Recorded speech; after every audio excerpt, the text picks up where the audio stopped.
ಮೊನ್ನೆ ಪಹಲ್ಗಾಮ್ನಲ್ಲಿ ಇರತಕ್ಕಂಥ ಹತ್ಯಾಕಾಂಡ ನಿಜವೂ ಮಾನವ ಸಮಾಜ ತೆಗೆಸ್ತಕ್ಕಂಥ ಕೆಲಸ. ವಿಶೇಷವಾಗಿ ಮಹಿಳೆ ಮಕ್ಕಳಿದ್ದರೂ ಕೂಡ ಪ್ರಜೆಯ ಸವಿಯನ್ನು ಸವಿಬೇಕು ಅಂತೇಳಿ ಹೋಗಿರ್ತಕ್ಕಂಥ ಹಲವಾರು ರಾಜ್ಯಗಳ ಜನರು ಅಲ್ಲಿದ್ದರು. ಅವ್ರ ಮುಂದೆನೇ ನಿಮ್ಮ ಧರ್ಮ ಯಾವುದು ಅಂತೇಳಿ ಐಡೆಂಟಿ ಕಾರ್ಡ್ ಇಸ್ಕೊಳ್ತಕ್ಕಂಥದ್ದು ಅಥವಾ ಇದನ್ನು ಪಠಣ ಮಾಡಿರ್ತಕ್ಕಂಥದ್ದು, ಒಬ್ಬರನ್ನಂತೂ ಬಟ್ಟೆ ಬಿಚ್ಚಿ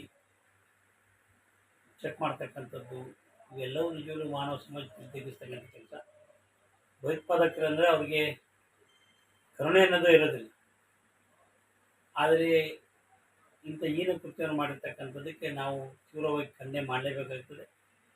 ಖಂಡನೆ ಮಾಡೋ ಜೊತೆಗೆ ಯಾರು ಅಮಾಯಕರು ಸತ್ತಿದ್ದಾರೆ ಅವರಿಗೆ ದುಃಖ ಭರಿಸ್ತಕ್ಕಂಥ ಶಕ್ತಿ ನಾವು ಕುಟುಂಬದವರಿಗೆ ಕೊಡಲಿ ಅಂತಕ್ಕಂಥದ್ದನ್ನು ಈ ದೇಶದ ಬಗ್ಗೆ ಪ್ರಾರ್ಥನೆ ಮಾಡಿ ಮುಂದಿನ ದಿನಮಾನಗಳಲ್ಲಿ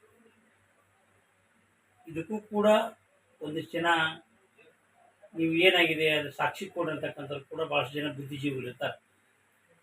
ಅಥವಾ ಹಿಂದುತ್ವವನ್ನು ವೈಭವೀಕರಿಸಿದ್ದಕ್ಕೆ ಈ ರೀತಿ ಆಯಿತು ಅಂತಕ್ಕಂಥದ್ದು ಒಂದಿಷ್ಟು ಜನ ಹೇಳಿದ್ದಾರೆ. ನೋಡಿ, ಇದಕ್ಕೆ ಇರ್ತಕ್ಕಂಥದ್ದು ಹಿಂದೂ ರಾಷ್ಟ್ರ ಅಂತ, ಇದು ಬಿಟ್ಟರೆ ಬೇರೆ ಯಾವುದು ನಮಗೆ ಮಾಡೋದಕ್ಕೆ ಸಾಧ್ಯ ಆಗ್ತದೆ. ಹಾಗಾಗಿ ನಾವು ಓಲೈಕೆ ರಾಜಕಾರಣವನ್ನು ಬಿಟ್ಟು ಮಾನವೀಯತೆ ರಾಜಕಾರಣದತ್ತ ಇವತ್ತು ಹೋಗಬೇಕಾಗಿದೆ. ಆ ಹಿನ್ನೊಳಗಡೆ ಯಾರೇ ಇದ್ದರೂ ಕೂಡ ಅಂಥ ಸಣ್ಣತನವನ್ನು ಮಾತನಾಡ್ತಕ್ಕಂಥದ್ದು ಬಿಡಬೇಕು. ರಮೇಶ್ ಬಂಡಿಸಿದ್ದೇಗೌಡರು ಮಾನ್ಯ ಶಾಸಕರು ಅವರು 370 ತೆಗೆದೇ ಇದಕ್ಕೆ ಮುಳುವಾಯಿತು ಅಂತ. 370 ಎಷ್ಟಾಗಿದೆ ಅಂತಕ್ಕಂಥದ್ದು ಅವ್ರಿಗೆ ಪ್ರಜ್ಞಾನವೂ ಇಲ್ಲ ಅಂತ ಹೇಳಿದರೆ ಬಹುಶಃ ಆ ಸ್ಥಾನಕ್ಕೆ ಗೌರವ ಅಲ್ಲ. ಅದು ಭಯೋತ್ಪಾದಕರೇ ಮನೆ ಮಾಡಿಕೊಂಡಿರ್ತಕ್ಕಂಥ, ಅಲ್ಲೇ ನೆಲ ಹೋಗಿರ್ತಕ್ಕಂಥ ಒಂದು ಸ್ಥಳ ಆಗಿದೆ.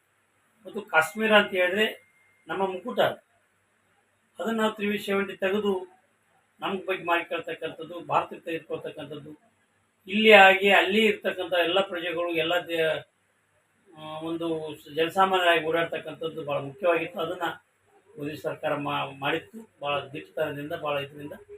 ಇವತ್ತು ಅದನ್ನು ಏನು 3-4 ವರ್ಷ ಆಗಿ ಘಟನೆ ಆಗಿರಲಿಲ್ಲ, ಮೊನ್ನೆ ಆಗಿ ಜನರು ಅಂಜಿಸ್ತಕ್ಕಂಥ ಕೆಲಸ ಏನಾದ್ರು ಮಾಡಿದ್ದಾರೆ. ಅದು ತೀವ್ರ ಖಂಡನೀಯ.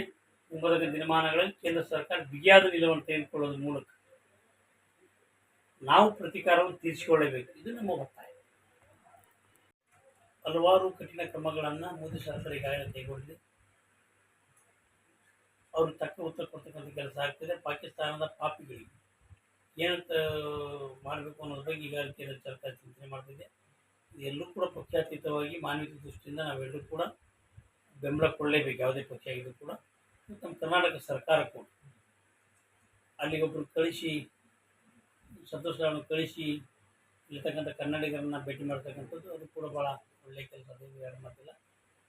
ಮತ್ತು ಅಲ್ಲಿ ಕೆಲವೊಂದಿಷ್ಟು ಮುಸ್ಲಿಂ ಯುವಕರು ಕೂಡ ಅಲ್ಲಿ ಇರ್ತಕ್ಕಂಥ ಮಹಿಳೆಯನ್ನು ಕರ್ಕೊಂಡೋಗಿ ಸೂಕ್ತ ಸ್ಥಳಕ್ಕೆ ತಲುಪಿಸಿದ್ರು ಅಂತಕ್ಕಂಥದ್ದನ್ನು ಹೇಳಿದ್ರು. ಈ ರೀತಿ ಮಾನವೀಯತೆ ಮಾಡೋಕ್ಕೂ ನಾವು ಎಲ್ಲರೂ ಕೆಟ್ಟವರು ಅಂತಕ್ಕಂಥದ್ದಲ್ಲ, ಆದರೆ ಇರ್ತಕ್ಕಂಥ ಕೆಟ್ಟವ್ರ ಕಿರ್ತೀವಿ, ಅದಕ್ಕೆ ನೀವು ಕೂಡ ಸಪೋರ್ಟ್ ಮಾಡಿ ಅಂತ, ಅದು ನಮ್ಮ ಆಗ್ರಹ ಆಗಬೇಕು ಅಂತಕ್ಕಂಥದ್ದು ನಮ್ಮ ಇವತ್ತು ನಾವು ಒತ್ತಾಯ ಮಾಡ್ತೀವಿ.